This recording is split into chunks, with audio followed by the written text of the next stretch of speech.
Assalamualaikum warahmatullahi wabarakatuh. Saya Diana Sari dari kelompok 1 NIM 18310136 kelas akuntansi reguler pagi akan mempresentasikan tentang pemeriksaan kewajiban jangka pendek.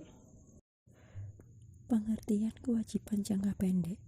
Kewajiban jangka pendek adalah kewajiban perusahaan kepada pihak ketiga yang jatuh tempo atau harus dilunasi dalam waktu kurang atau sama dengan 1 tahun. Sifat pemeriksaan kewajiban jangka pendek. Menurut PSAK IAI 2015-9-11, suatu kewajiban diklasifikasikan sebagai liabilitas jangka pendek jika 1. Diperkirakan akan diselesaikan dalam waktu siklus normal operasi perusahaan, atau 2. Jatuh tempo dalam waktu 12 bulan dari tanggal laporan posisi keuangan atau neraca. Contoh pemeriksaan jangka pendek: 1. Utang usaha. 2. Pinjaman dari bank.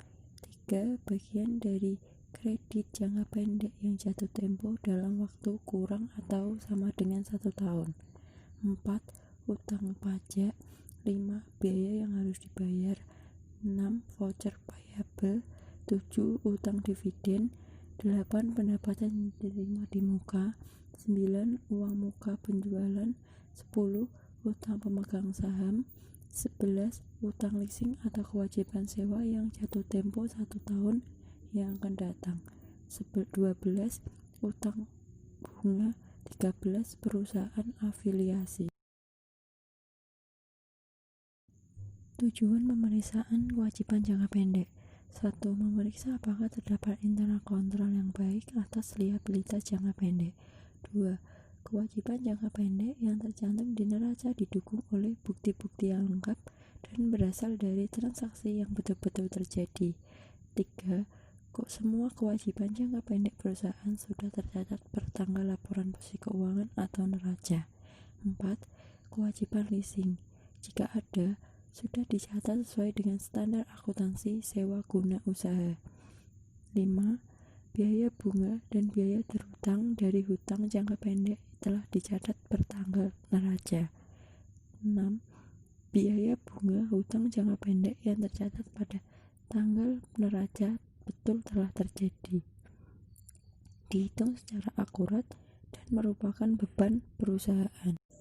7. Penyajian kewajiban jangka pendek di dalam neraca dan catatan atas laporan keuangan sesuai dengan prinsip akuntansi yang berlaku atau SAK.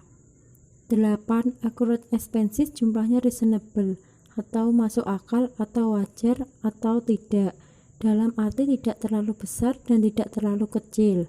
Karena kalau jumlahnya terlalu besar, berarti laba akan dilaporkan terlalu kecil atau understated. Dan kalau accurate expenses terlalu kecil, berarti laba akan dilaporkan terlalu besar atau overstated. 9. Seandainya ada liabilitas jangka pendek dalam mata uang asing per tanggal laporan posisi keuangan atau neraca, sudah dikonversikan ke dalam rupiah dengan menggunakan kurs tengah Bank Indonesia per tanggal laporan posisi keuangan atau neraca, dan selisih kurs yang terjadi sudah dibebankan atau dikreditkan pada laba rugi tahun berjalan. 10.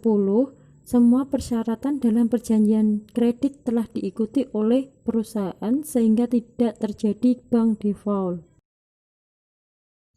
Prosedur pemeriksaan kewajiban jangka pendek. 1.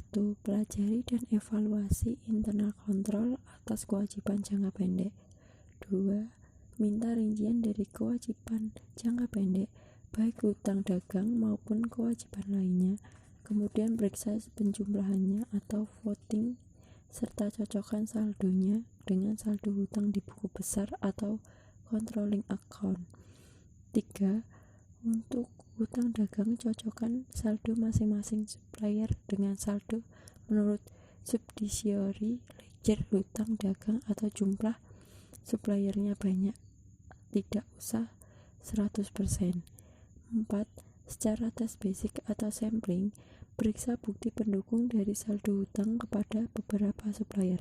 Perhatikan apakah angkanya cocok dengan purchase requisition, purchase order, revising report, dan supplier invoice. 5. Seandainya terdapat monthly statement of account dari supplier, maka harus dilakukan rekonsiliasi antara saldo hutang menurut statement of account tersebut dengan saldo subsidiary ledger hutang. 6. Pertimbangkan untuk mengirim konfirmasi kepada beberapa supplier, baik yang saldonya besar maupun yang saldonya tidak berubah sejak tahun sebelumnya.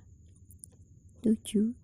Periksa pembayaran sesudah tanggal neraca untuk mengetahui apakah ada kewajiban yang belum dicatat bertanggal neraca dan untuk meyakinkan diri mengenai kewajaran saldo hutang bertanggal neraca. 8. Seandainya ada utang kepada bank baik dalam bentuk kredit, modal kerja, kredit investasi maupun kredit overdraft, maka kirim konfirmasi ke bank.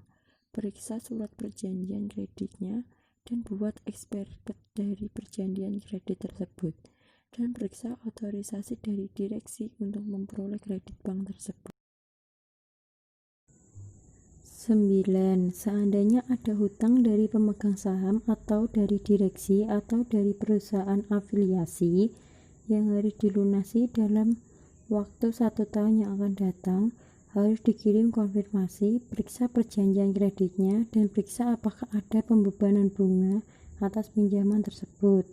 10. Seandainya ada hutang leasing, periksa apakah pencatatannya sudah sesuai dengan standar akuntansi sewa guna usaha dan apakah bagian yang jatuh tempo dalam waktu 1 tahun yang akan datang sudah dicatat atau direklasifikasi sebagai hutang jangka pendek. 11. Periksa perhitungan dan pembayaran bunga. Apakah sudah dilakukan secara akurat dengan jumlah yang tercantum pada laporan laba rugi. 12. Seandainya ada saldo debit dari hutang dagang, maka harus ditelusuri apakah ini merupakan uang muka pembelian atau karena adanya pengembalian barang yang dibeli tetapi sudah dilunasi sebelumnya. 13.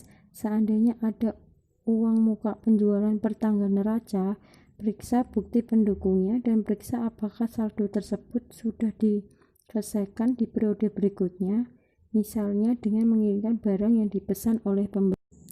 14. Seandainya ada kredit jangka panjang, harus diperiksa apakah bagian yang jatuh tempo 1 tahun yang akan datang sudah diklasifikasikan sebagai hutang jangka pendek. 15.